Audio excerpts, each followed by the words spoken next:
হাদি দুনিয়া থেকে চলে গিয়েছে। হাদি ভাই মরে গেছে। এর পরবর্তীতে বাংলাদেশের সকল রাজনৈতিক দল একত্র হয়ে প্রতিবাদের জন্য রাস্তায় নেমেছে। আমার ভাই হাদি যে অনন্তকালের উদ্দেশ্যে যাত্রা করেছে, আমার ভাই হাদিকে আর খুঁজে পাওয়া যাবে না। শুধুমাত্র একটি দল হাদির মৃত্যুতে খুশি হয়েছে। নতুন খবর, সুখবর। এখন হাদির সিরিয়াল আছে, বুঝছো? হ্যাঁ, আর সেই দলটি হচ্ছে আওয়ামী লীগ। আমি একজন ছাত্রলীগ নেতা, অস্ত্র মামলার আসামি। এই ভাই একজন আওয়ামী লীগ খাঁটি।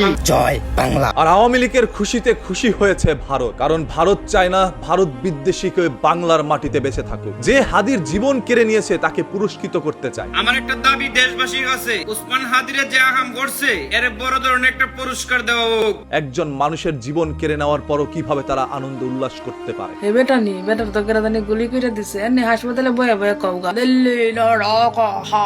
এই ভিডিওতে যারা হাহা রিয়েক্ট দিচ্ছে তাদের ম্যাক্সিমাম গুলোই বিদেশের মাটিতে। যারা দেশের মাটিতে বসে হাদির এই মৃত্যুতে হাহা দিচ্ছে তাদেরকে চিহ্নিত করতে পারলেই এই দেশে শান্তি ফিরে আসবে ইনশাআল্লাহ।